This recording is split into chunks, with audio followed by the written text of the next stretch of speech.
Hello and welcome. Today I'm going to be doing a reading from the work of Diodorus Siculus. It is an account of the Greek battles with the Persians from 480 to 451.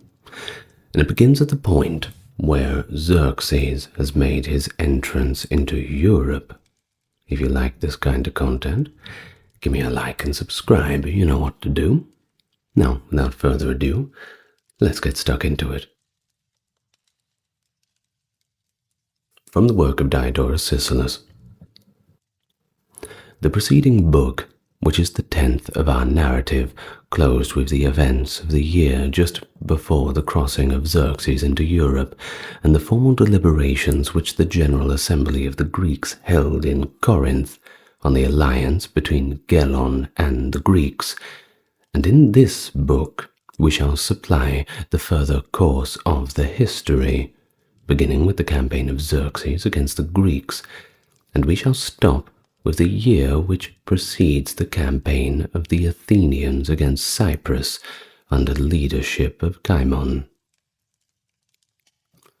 Calliades was archon in Athens, and the Romans made Spurius Cassius and Proculus Verginius Tricostus as consuls, and the aliens celebrated the 75th Olympiad, that in which Astylus of Syracuse won the stadion. It was in this year that King Xerxes made his campaign against Greece, for the following reasons. Mardonius the Persian was a cousin of Xerxes, and related to him by marriage, and he was so greatly admired by the Persians because of his sagacity and courage. This man, being elated by pride, and at the height of his physical vigor, was eager to be the leader of great armaments. Consequently, he persuaded Xerxes to enslave the Greeks, who had ever been enemies to the Persians. And Xerxes, being won over by him, and desiring to drive all the Greeks from their homes, sent an embassy to the Carthaginians to urge them to join him in the undertaking, and closed an agreement with them, to the effect that he would wage war upon the Greeks who lived in Greece, while the Carthaginians should at the same time gather great armaments and subdue those Greeks who lived in Sicily and Italy. In accordance, then, with their agreements, the Carthaginians, collecting a great amount of money, gathered mercenaries from both Italy and Liguria, and also from Galatia and Iberia. In addition to these troops, they enrolled men of their own race from the whole of Libya and Carthage. And in the end, after spending 3 years in constant preparation, they assembled more than 300,000 foot soldiers and 200 war vessels. Xerxes, vying with the zeal displayed by the Carthaginians, surpassed them in all of his preparations, to the degree that he excelled the Carthaginians in a multitude of peoples at his command. And he began to have ships built throughout all the territory along the sea that was subject to him, both Egypt and Phoenicia and Cyprus, Cilicia, Pamphylia and Pisidia, and also Lycia, Caria, Mysia and the Troad, and the cities along the Hellespont, and Bithynia and Pontus. Spending a period of 3 years, as did the Carthaginians on his preparations, he made ready more than 1,200 warships. He was aided in this by his father Darius, who before his death had made preparations of great armaments. For Darius, after Datis, his general, had been defeated by the Athenians at Marathon, had continued to be angry with the Athenians for having won that battle. But Darius, who when already about to cross over against the Greeks, was stopped in his plans by death, whereupon Xerxes, induced both by the design of his father and by the counsel of Mardonius, as we have stated, made up his mind to wage war upon the Greeks. Now, when all preparations for the campaign had been completed, Xerxes commanded his admirals to assemble the ships at Kyme and Phocaea, and he himself collected the foot and cavalry forces from all the satrapies and advanced from Susa. And when he arrived at Sardis, he dispatched heralds to Greece, commanding them to go to all the states and demand of the Greeks water and earth. Then, dividing his army, he sent in advance a sufficient number of men both to bridge the Hellespont and to dig a canal through Athos at the neck of Cheronensus. In this way, not only making the passage safe and short for his forces, but also hoping by the magnitude of his exploits to strike the Greeks with terror before his arrival. Now the men who had been sent to make ready these works completed them with dispatch, because so many laborers cooperated in the task. And the Greeks, when they learned of this great size of the Persian armaments, dispatched 10,000 hoplites into Thessaly to seize the passes of Tempe. Sinectus commanded the Lacedaemonians, and Themistocles the Athenians. These commanders dispatched ambassadors to the states, and asked them to send soldiers to join in the common defense of the passes, for they eagerly desired that all the Greek states should each have a share in the defense and make common cause in the war against the Persians.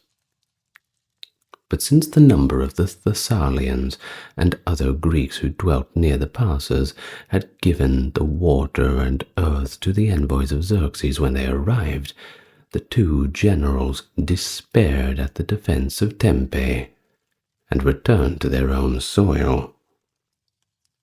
And now it will be useful to distinguish those Greeks who chose the side of the barbarians, in order that, incurring our censure here, their example may, by the obloquy visited upon them, deter from future any who become traitors to the common freedom.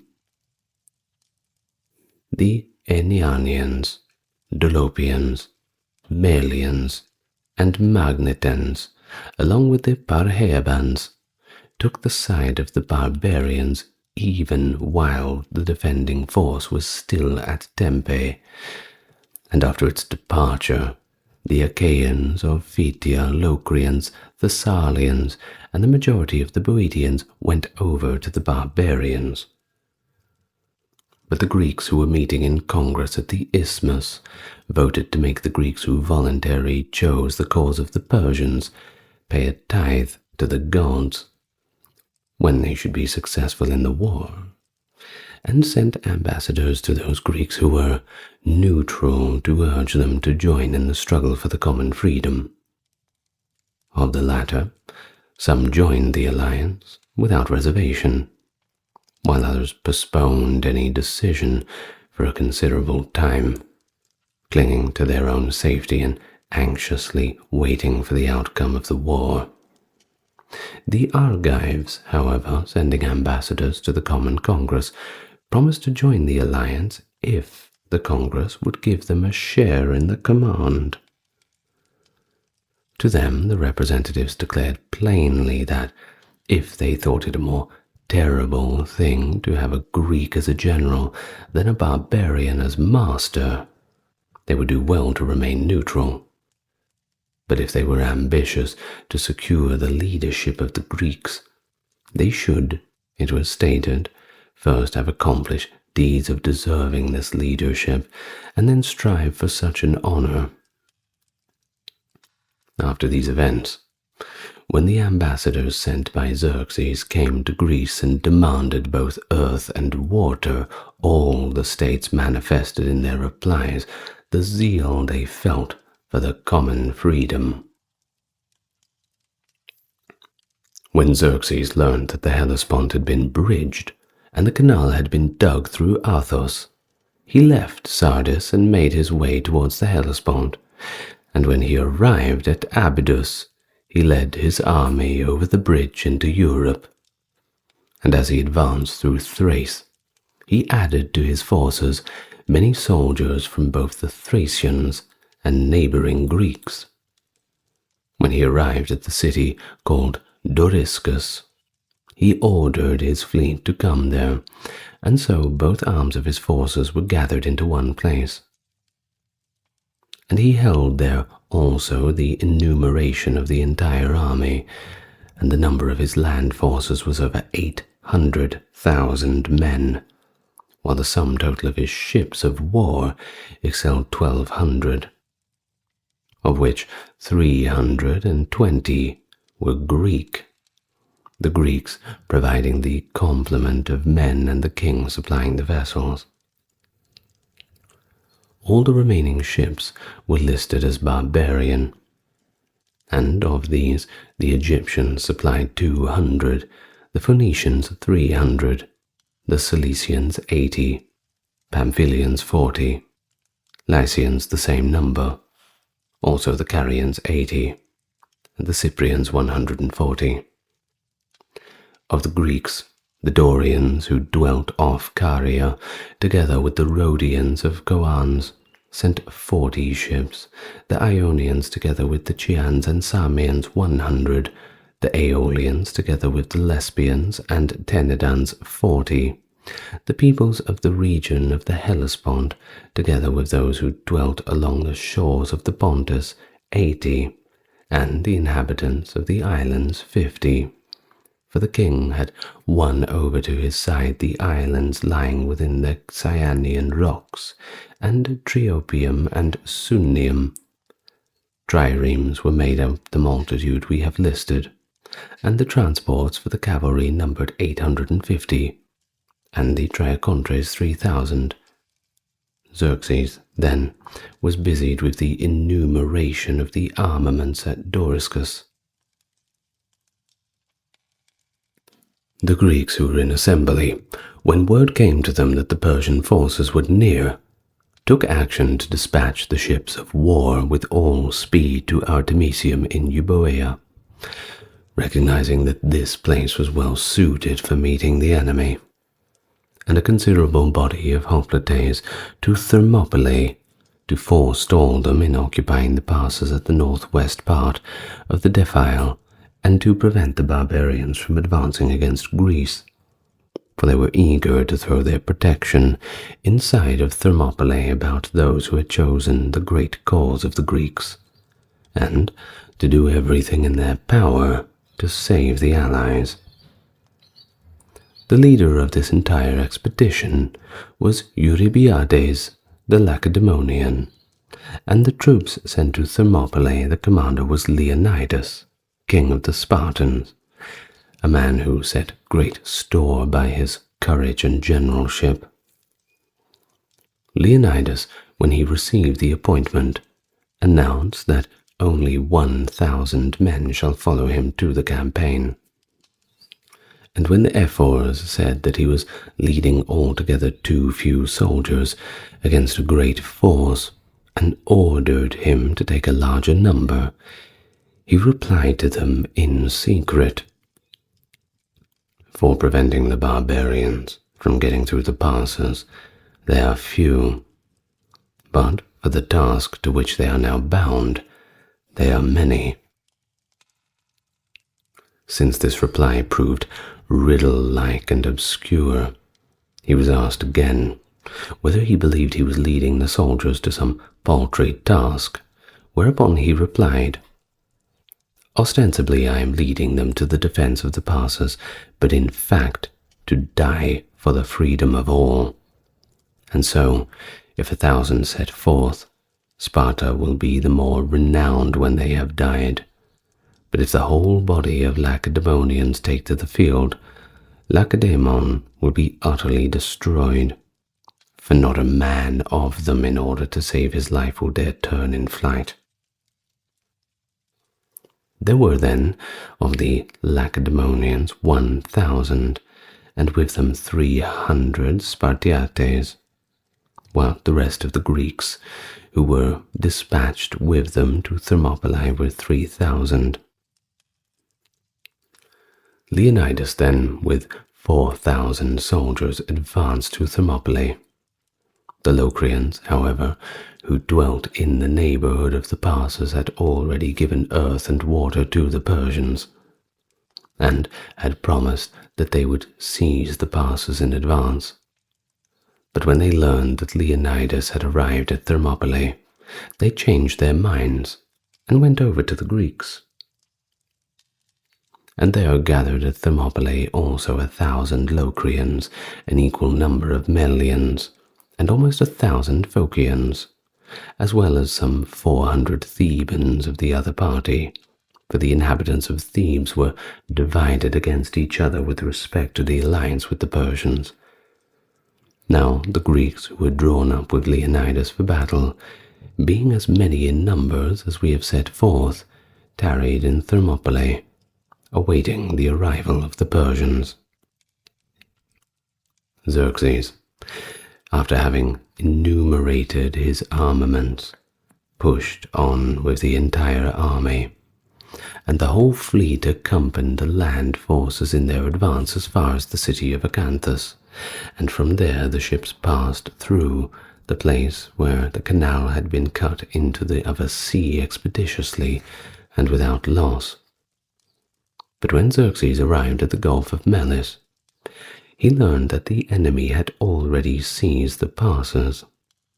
Consequently, having joined to his forces the armament there, he summoned his allies from Europe, a little less than 200,000 men, so that he now possessed in all not less than 1,000,000 soldiers, exclusive of the naval contingent. And the sum of the total of the masses who served on the ships of war and transported the food and general equipment was not less than those we have mentioned, so that account usually given to the multitude of men gathered together by Xerxes need cause no amazement. For men say that the unfailing rivers ran dry because of the unending streams and the multitude, and that the seas were hidden by the sails of the ships. However this may be, the greatest forces of which any historical record has been left were those which accompanied Xerxes. After the Persians had encamped on the Spercheios River, Xerxes dispatched envoys to Thermopylae to discover, among other things, how the Greeks felt about the war with him. And he commanded them to make this proclamation: King Xerxes orders all to give up their arms, to depart unarmed to their native lands, and to be allies of the Persian, and to all Greeks who do this, he will give more and better lands than they now possess. But when Leonidas heard the commands of the envoys, he replied to them, If we should be allies of the king, we should be more useful if we kept our arms, and if we should have to wage war against him, we should fight the better for our freedom if we kept them. And as for the lands which he promised to give, the Greeks have learned from their fathers to gain lands not by cowardice, but by valor. The king, on hearing this envoy the replies of the Greeks, sent for Demaratus, a Spartan, who had been exiled from his native land and taken refuge with him, and with a scoff at the replies he asked the Laconian, Will the Greeks flee more swiftly than my horses can run, or will they dare to face such armaments in battle? And Demaratus, we are told, replied, You yourself are not unacquainted with the courage of the Greeks, since you use Greek forces to quell such barbarians as revolt, so do not think that those who fight better than the Persians to maintain your sovereignty will risk their lives less bravely against the Persians to maintain their own freedom." But Xerxes, with a scoff, ordered Demaratus to stay by his side, in order he might witness the Lacedaemonians in flight. Xerxes with his army came against the Greeks at Thermopylae, and he put the Medes in front of all other peoples, either because he preferred them by reason of their courage, or because he wished to destroy them in a body, for the Medes still retained a proud spirit, the supremacy which their ancestors had exercised having only recently been overthrown. And he also designated together with the Medes the brothers and sons of those who had fallen at Marathon, believing that they would wreak vengeance upon the Greeks with the greatest fury. The Medes, then, having been drawn up for battle in the manner we have described, attacked the defenders of Thermopylae. But Leonidas had made careful preparation and massed the Greeks in the narrowest parts of the pass.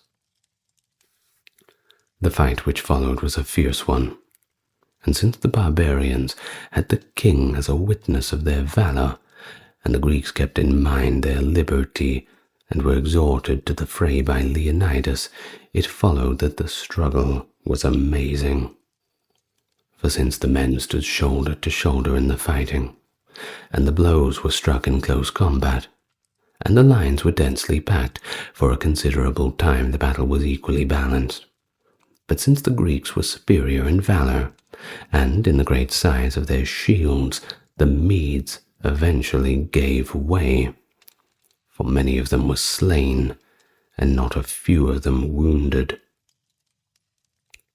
The place of the Medes in the battle was taken by Cesians and Sacae, selected for their valor, who had been stationed to support them, and joining the struggle fresh as they were against men who were worn out as they withstood the hazard of combat for a short while, be as they were slain and pressed upon by the soldiers of Leonidas, they gave way.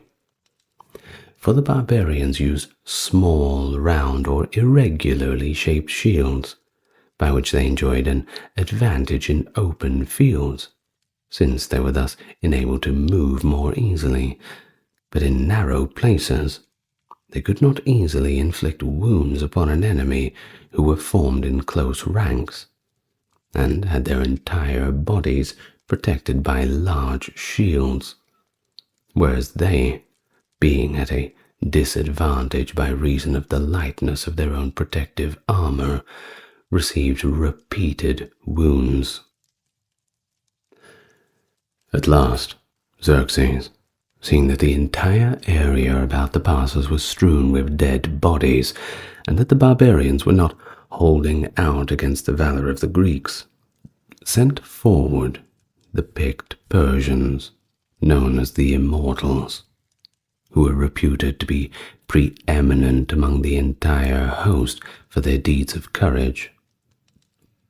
But when these also fled, after only a brief resistance, then at last at night fell, they ceased from battle, the barbarians having lost many dead, and the Greeks only a small number.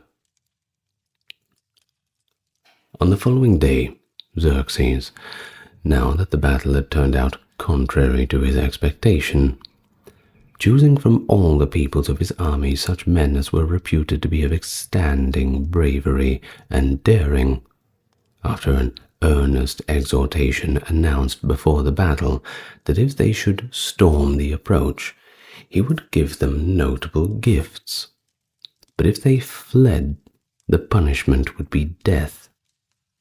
These men hurled themselves upon the Greeks as one mighty mass and with great violence, but the soldiers of Leonidas closed their ranks this time, and making their formation like a wall, took up the struggle with ardor, and so far did they go in their eagerness that the lines which want to join in battle by turns would not withdraw, but by their unintermitted endurance of the hardship they got the better and slew many of the picked barbarians. The long day they spent in conflict, vying with one another, for the other soldiers challenged the fresh vigor of the youth, and the younger matched themselves against the experience and fame of their elders, and when finally even the picked barbarians turned in flight, the barbarians who were stationed in reserve blocked the way and would not permit the picked soldiers to flee. Consequently, they were compelled to turn back and renew the battle. While the king was in a state of dismay, believing that no man could have the courage to go into battle again, there came to him a certain Trachinian, a native of that region, who was familiar with the mountainous area. This man was brought into the presence of Xerxes, and undertook to conduct the Persians by way of a narrow and precipitous path, so that the men who accompanied would get behind the forces of Leonidas, which, being surrounded in this manner, would easily be annihilated. The king was delighted, and heaping presents upon the Trachinian, he dispatched 20,000 soldiers with him under the cover of night. But a certain man among the Persians, named Tirhasthiades, a Crimean by birth, who was honorable and upright in his ways, deserting from the camp of the Persians in the night, came to Leonidas, who knew nothing of the act of the Trachinian, and informed him.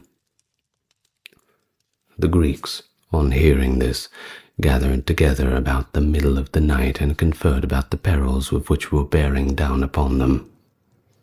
And although some declared that they should relinquish the pass at once and make their way in safety to their allies, stating that any who remained in the place could not easily come off with their lives, Leonidas, the king, being eagerly desirous to win both for himself and for the Spartans a garland of great glory, gave orders that the rest of the Greeks should depart and win safety for themselves, in order that they might fight together with the Greeks in the battles which were still to come.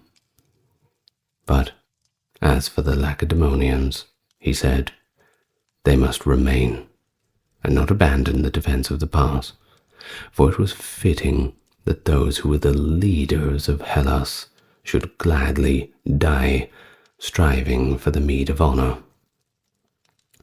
Immediately then, all the rest departed, but Leonidas together with his fellow citizens performed heroic and outstanding deeds, and although the Lacedaemonians were but few, he detained only the Thespians, and he had not all told not more than 500 men.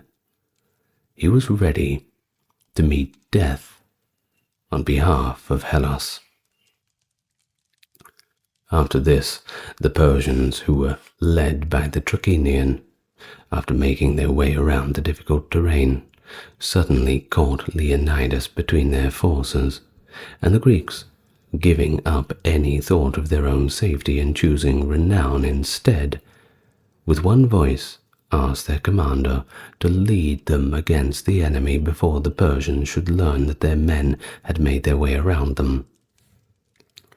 And Leonidas, welcoming the eagerness of his soldiers, ordered them to prepare their breakfast quickly, since they were about to dine in Hades. And he himself, in accordance with the order he had given, took food, believing that by doing so he could keep his strength for a long time and endure the strain of contest. When they had hastily refreshed themselves, and all were ready, he ordered the soldiers to attack the camp, slaying any who came in their way, and to strike for the very pavilion of the king. The soldiers then, in accordance with the orders given to them, forming a compact body, fell by night upon the encampment of the Persians, Leonidas leading the attack, and the barbarians, because of the unexpectedness of the attack and their ignorance for the reason for it, ran together from their tents with great tumult in disorder, and thinking that the soldiers who had set out with the Trachinian had perished, and that the entire force of the Greeks was upon them, they were struck with terror.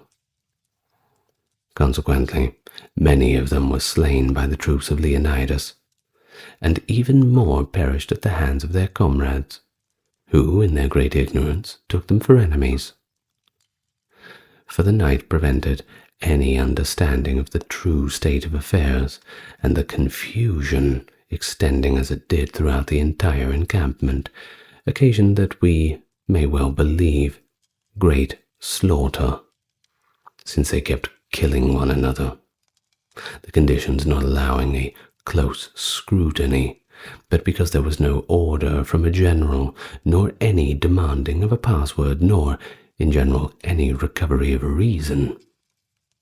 Indeed, if the king had remained at the royal pavilion, he could have easily been slain by the Greeks, and the whole war would have reached a speedy conclusion. But, as it was, Xerxes had rushed out to the tumult, and the Greeks had broke into the pavilion and slew almost every man, all whom they caught there. So long as it was night, they wandered through the entire camp seeking Xerxes. A reasonable action. But when the day dawned, the entire state of affairs was made manifest. The Persians, observing that the Greeks were few in number, viewed them with contempt. The Persians did not, however, join battle with them face to face, fearing their valor, but they formed on their flanks and rear, and shooting arrows and hurling javelins at them from every direction, they slew them, man to man. Now as for the soldiers of Leonidas who guarded the passes of Thermopylae, such was the end of the life they met. The merits of these men, who would not regard them with wonder. They with one accord did not desert the post to which Greece had assigned to them, but gladly offered upon their own lives for the common salvation of all Greeks, and preferred to die bravely rather than to live shamefully. The consternation of the Persians also, no one could doubt that they felt it. For what man among the barbarians could have conceived of what had taken place? Who could have expected that a band of only 500 had ever the daring to charge against the human myriads? Consequently, what man of later times might not emulate the valor of those warriors who, finding themselves in the grip of an overwhelming situation, though their bodies were subdued, were not conquered in spirit? These men, therefore, alone of all whom history records, have in defeat been accorded a greater fame than all others who have won the fairest victories. For judgment must be passed upon brave men, not by outcomes of their actions, but by their purpose. In the one case, fortune is a mistress. In the other, it is the purpose which wins approval. What man would judge any to be braver than those Spartans who, though not equal in number to even the 1,000th part of the enemy, dared to match their valor against the unbelievable multitudes?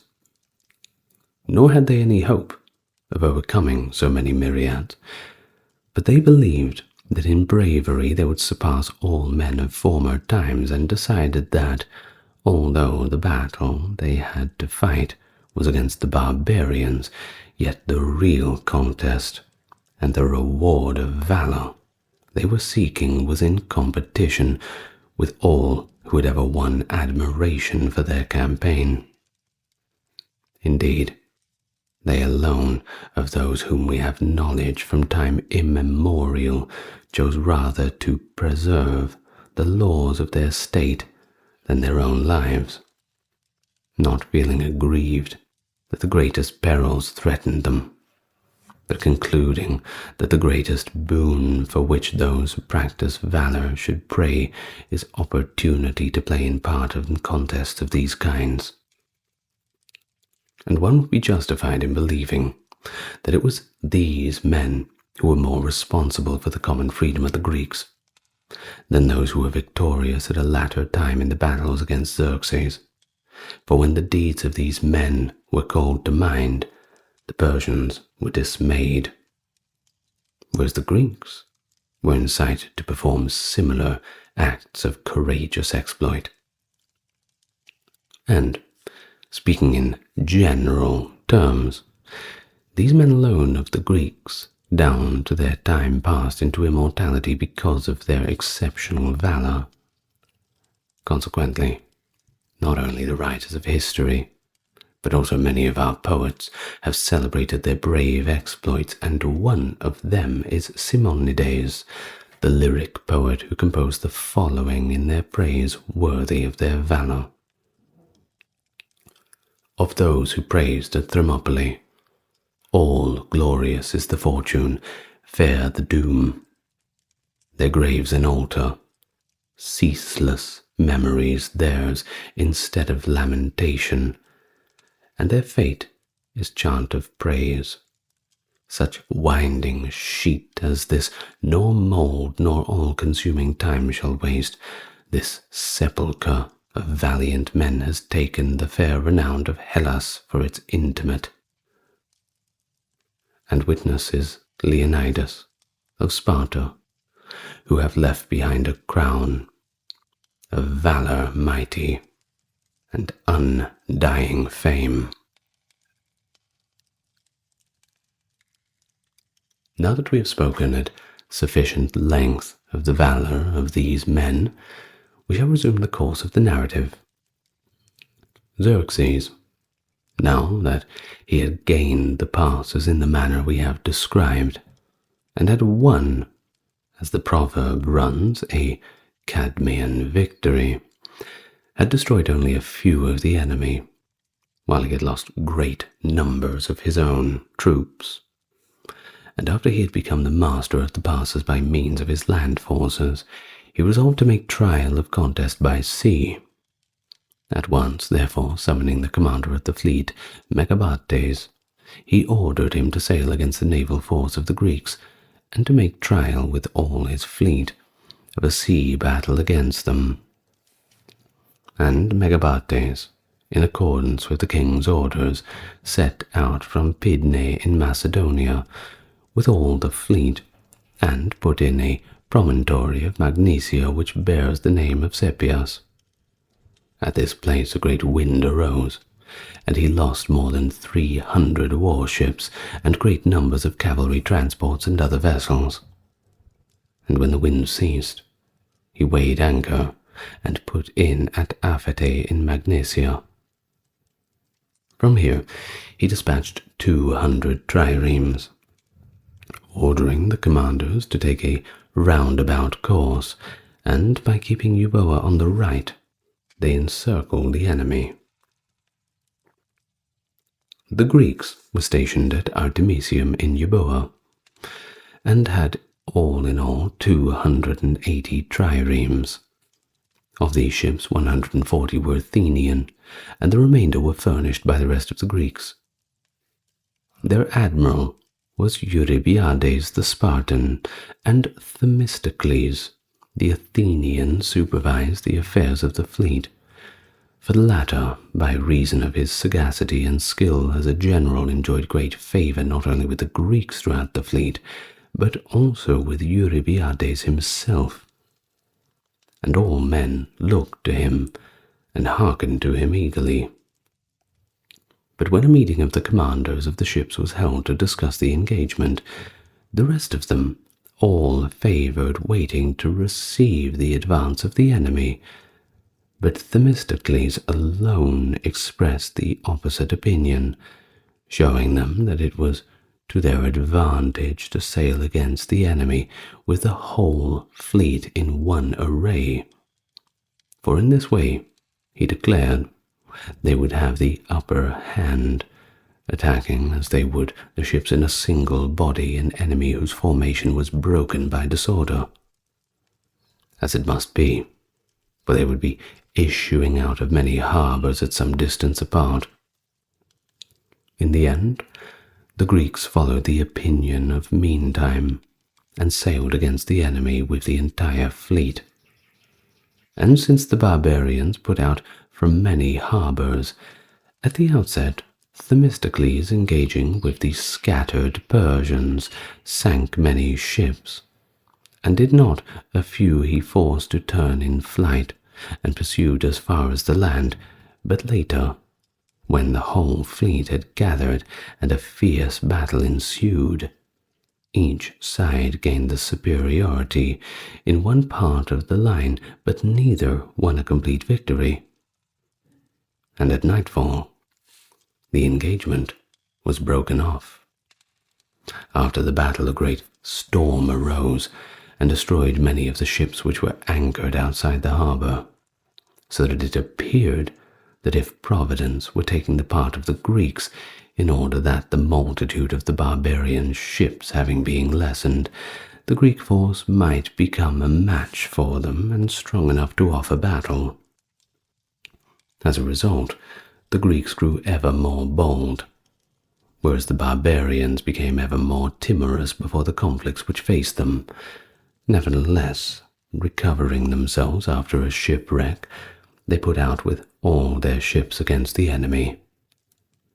And the Greeks, with 50 Attic triremes added to their number, took position opposed to the barbarians. The sea battle which followed was much like the fighting at Thermopylae, for the Persians were resolved to overwhelm the Greeks and force their way through the Euripus, while the Greeks, blocking the narrows, were fighting to preserve their allies in Euboea. A fierce battle ensued. Many ships were lost on both sides, and nightfall compelled them to return to their respective harbors. The prize of valor, we are told, in both battles, was accorded to the Athenians for the Greeks and the Sidonians for the barbarians.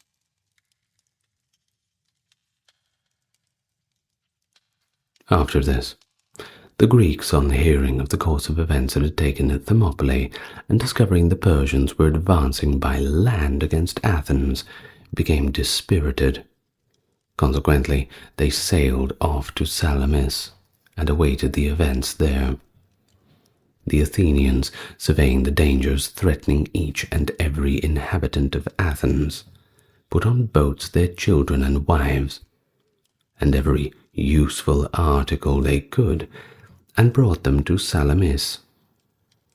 And the Persian admiral, no learning that the enemy had withdrawn, set sail for Euboea with his entire fleet, and taking the city of the Histianians by storm, he plundered and ravaged the territory. While these events were taking place, Xerxes set out from Thermopylae, and advanced through the territory of the Phocians, sacking the cities and destroying all property in the countryside.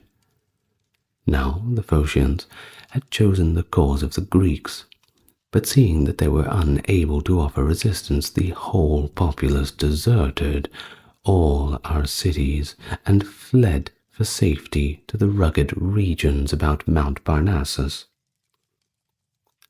The king then passed through the territory of the Dorians, doing it no harm, since they were allies of the Persians.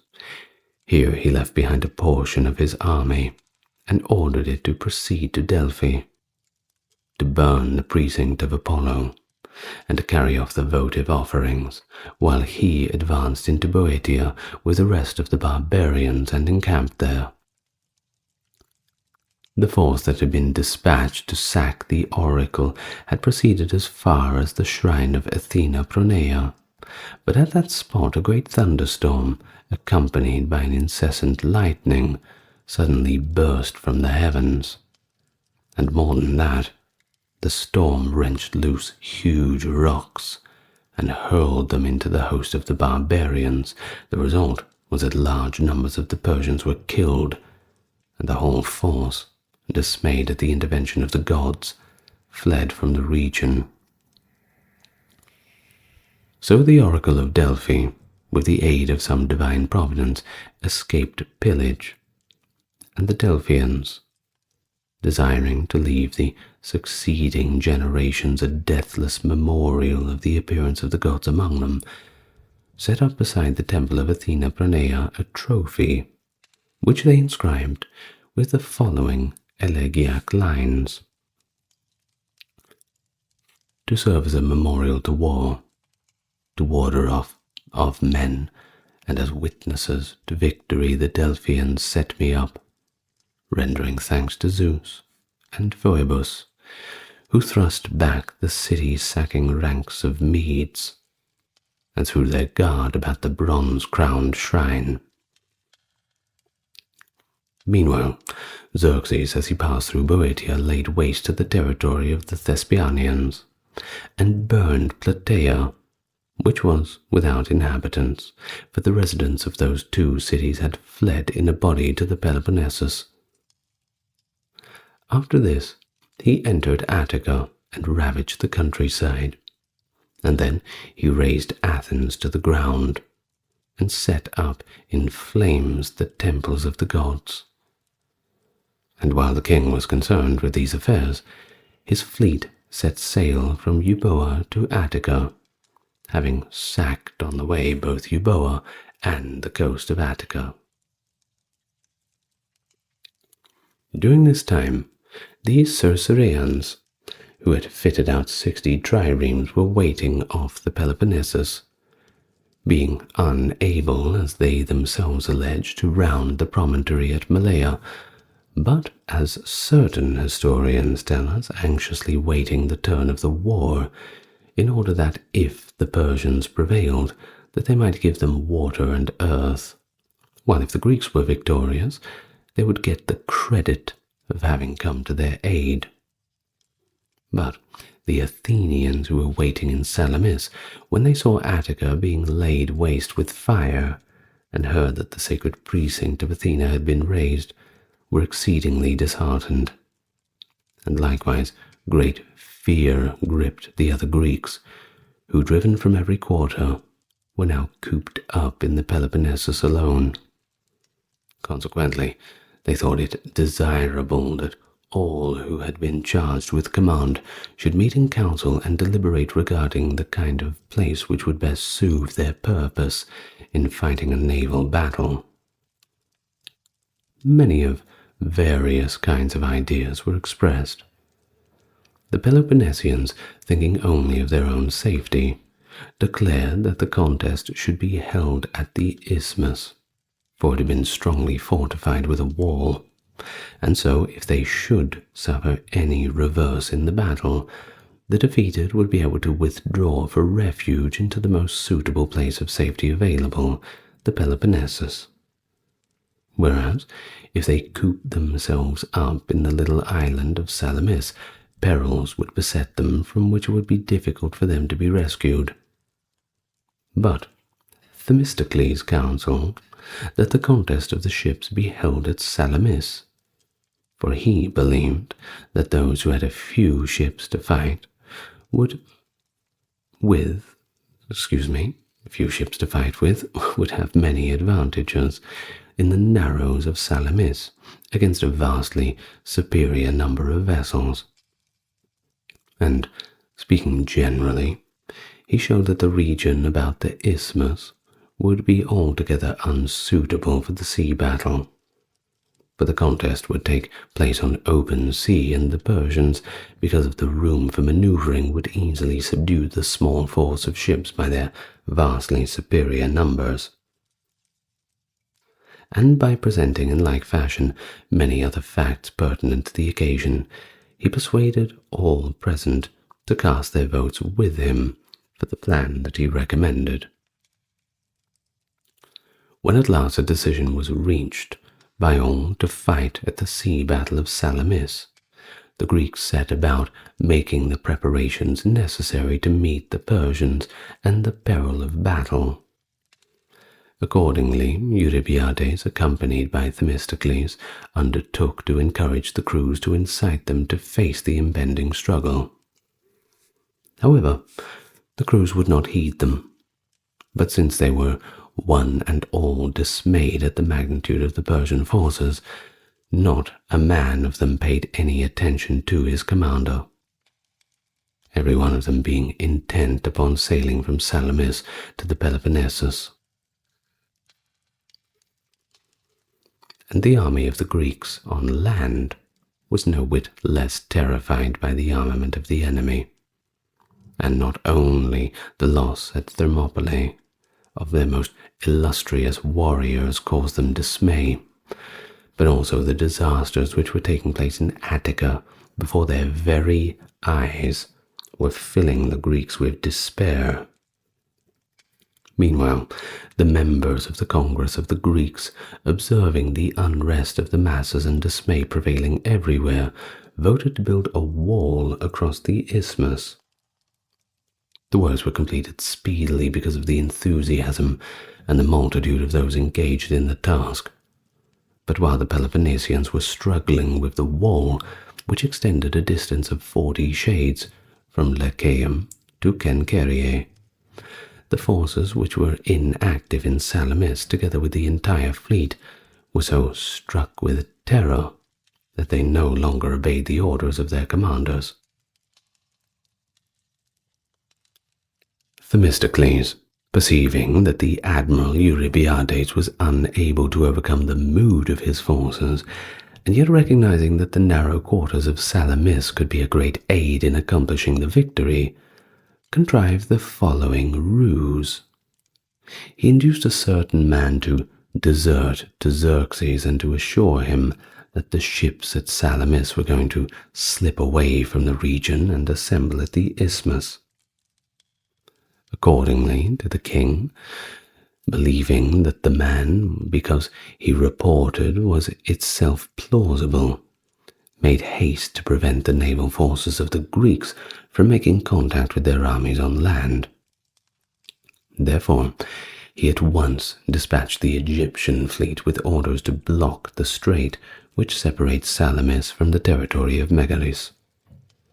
The main body of his ships he dispatched to Salamis, ordering it to establish contact with the enemy, and by fighting there decide the issue.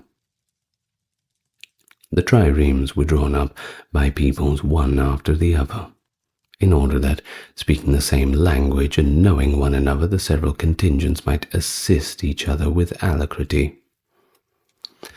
When the fleet had been drawn up in this manner, the right wing was held by the Phoenicians, and left by the Greeks who were associated with the Persians.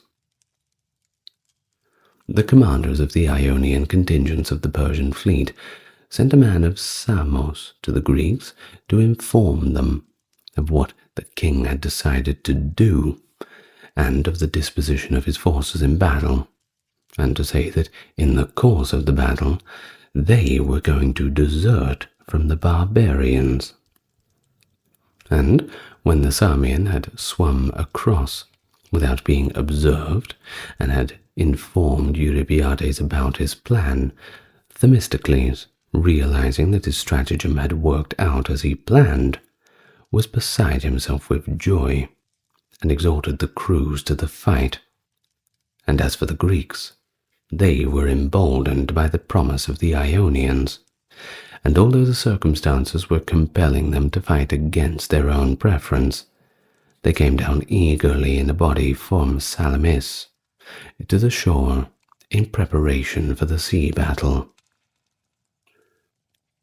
When at last Eurybiades and Themistocles had completed the disposition of their forces, the left wing was held by the Athenians and the Lacedaemonians, who in this way would be opposed to the ships of the Phoenicians, for the Phoenicians possessed a distinct superiority by both reason of their great number and of their experience in seamanship, which they inherited from their ancestors.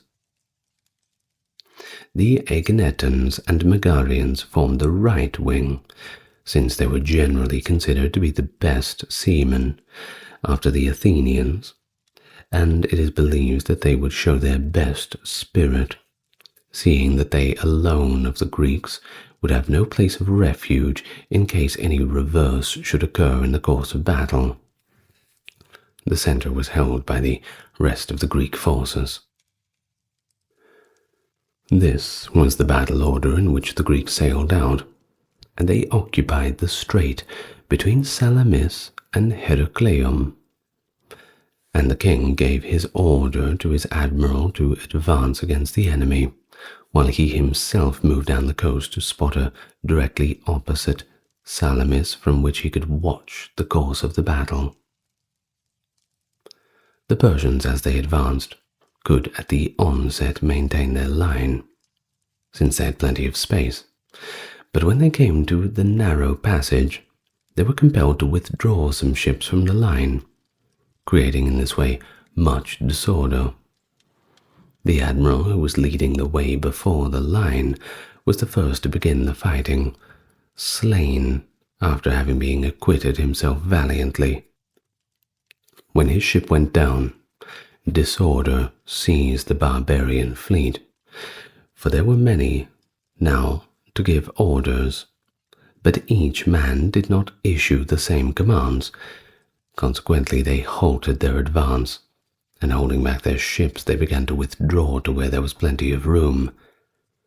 The Athenians, observing the disorder among the barbarians, now advanced upon the enemy, and some of their ships they struck with their rams, while from others they sheared off rows and oars, and when the men at the oars could no longer do their work, many Persian triremes, getting sidewise to the enemy, were time and again severely damaged by the beaks of the ships.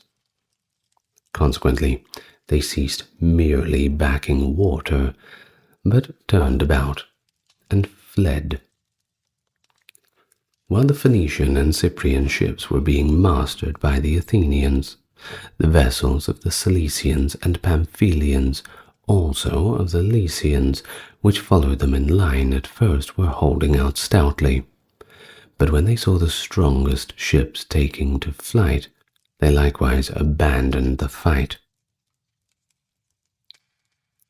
On the other wing, the battle was stubbornly fought for some time.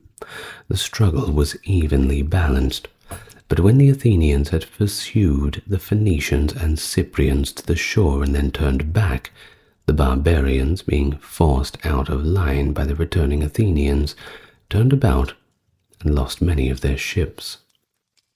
In this manner, then, the Greeks gained the upper hand and won a most renowned naval victory over the barbarians, and in the struggle 40 ships were lost by the Greeks, but more than 200 were lost by the Persians, not including those which were captured together with their crews. The king, for whom the defeat was unexpected, put to death those Phoenicians who were chiefly responsible for beginning the flight, and threatened to visit upon the rest the punishment they deserved. And the Phoenicians, frightened by his threats, first put into port on the coast of Attica, and then when night fell, set sail for Asia. But Themistocles, who was credited for having brought about the victory, devised another stratagem, no less clever than the one we have described. For since the Greeks were afraid to battle on land against so many myriads of Persians, he greatly reduced the number of the Persian troops in the following manner. He sent Xerxes, the attendant of his own sons, to inform him that the Greeks were about to sail to the bridge of boats and destroy it. Accordingly, the king, believing the report because it was all plausible, became fearful lest he should be cut off from the route whether he could get back to Asia. Now that the Greeks controlled the sea, they decided to cross over in all possible haste from Europe into Asia, leaving Mardonius behind in Greece with picked cavalry and infantry, the total number of whom was not less than 400,000. Thus, Themistocles, by the use of two stratagems, brought about signal advantages for the Greeks. These were the events that took place in Greece at that time. End of the account from Diodorus Siculus. Well, that was good fun, wasn't it? Did you like that? I'm sure we already know the story. I think I've made 2 videos on the Battle of Thermopylae. I know I've done one on Themistocles, and I've done one about the Battle of Salamis. I can't remember if I've done one on the Battle of Marathon. I might have. I should probably check that. Well, anyway, I will thank my top-tier patrons, that is Dark, Carey, Kimberly, Ember, Ben, Britt, Charles, Erin, James, Jeffrey, Melissa, Scott, Stark Factory, Wendy, Jaden, Sherry, Jessica, Christine, Sally, Katiana, and Christine. Thank you very much for joining me, and I will see you on the next exciting episode, upload, whatever we call them. Lots of love to you all, and good night.